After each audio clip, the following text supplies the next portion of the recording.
Landry, and I will be introducing our artist, Julie Bell. Julie Bell is an artist native of Beaumont, Texas. She is 60 years old and a former bodybuilder, which is what was said to have fueled her knowledge about human anatomy and helped her art to be more realistic. Ms. Bell says that she has always seen herself as an artist, and she attended 6 different colleges to fuel her art career and looked up to artists like Michelangelo and Norman Rockwell.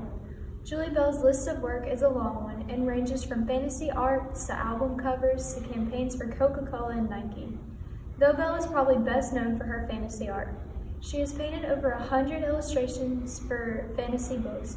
She has also illustrated top-selling trading cards for both Marvel and DC. Aside from fantasy book covers, she has designed the cover for the Sega video game Axe Battler, A Legend of Golden Axe. She also designed the cover art for famous recording artist Meatloaf's album, Bad Out of Hell 3, The Monster is Loose, Hang Cool Teddy Bear, and the cover art for the single, It's All Coming Back to Me Now.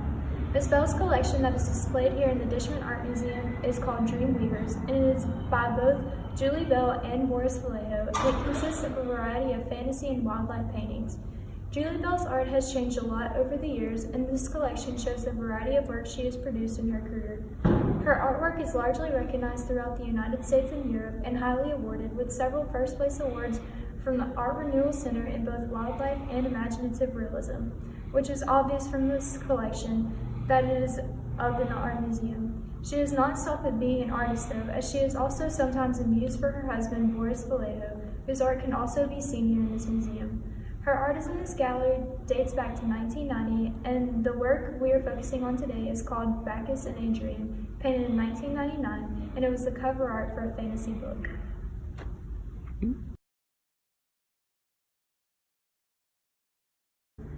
Hi, my name is Jesse Carter, and I'll be discussing the composition of this painting. As stated before, the painting Bacchus and Adrienne by Julie Bell was a commission for the cover of a Greek mythology compendium. The painting, based upon an ancient Greek tale, has many similarities to the 16th century painting by Titian, from the wreath upon Bacchus's head to the similar blue and red color of Adrienne's dress.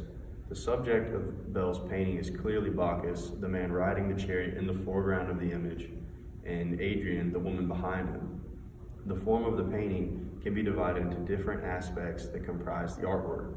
For example, the use of shaky contour lines on the chariot's reins create the feeling of action.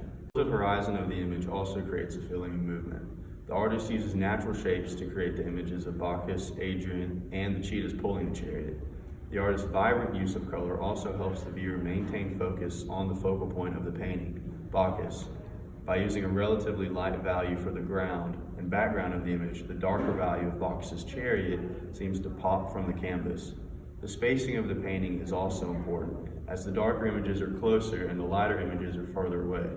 She has also filled the entire canvas and creates a sense of perspective by painting closer objects larger and further objects smaller. Julie also uses texture to make the cheetah's fur appear to feel like fur. The chariot appears to feel like rigid molten bronze. Bacchus' clothing to have a leathery, smooth feeling, and Adrienne's dress to appear to have a silky, gossamer feel. And finally, the content of the work appears to be a sense of action and intensity as Bacchus leaps out of a charging chariot to protect Adrienne.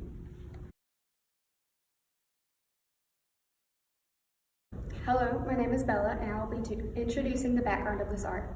This piece of art, entitled Bacchus and Adrienne, is from the Dreamweavers collection on display at the Dishman Art Museum. The artists represented in this show are Julie Bell and her husband, Boris Vallejo. They both have a very lifelike style of painting that can be seen in each of their works on display. She tends to favor fantasy work. This painting is no different. In this particular painting, she based her work off of another piece of art done in the 15th century by Titian, who was an incredibly famous Italian artist. He often worked with gods and goddesses and enjoyed depicting some very famous stories in his art. This particular painting was created off of the poem Bacchus and Ariadne by Roman poets Ovid and Catullus. In this poem, Ariadne, daughter of King Minos of Crete, meets Theseus, who was sent to the island of Crete to kill a minotaur hiding within the labyrinth. Ariadne helps Theseus by giving him a ball of thread to guide him back to his point of origin once he is inside of the labyrinth.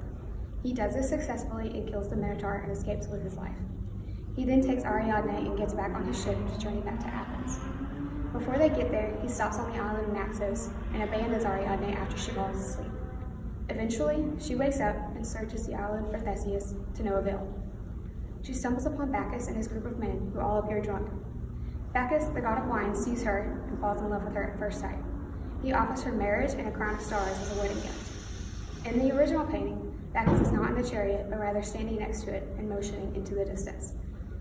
In Julie Bell's painting, it is only the two of them and the cheetahs leading his chariot. When we spoke to Julie, she mentioned that she was commissioned to do this work for the cover of a book, so she did not really have any particular inspiration besides the writer's request.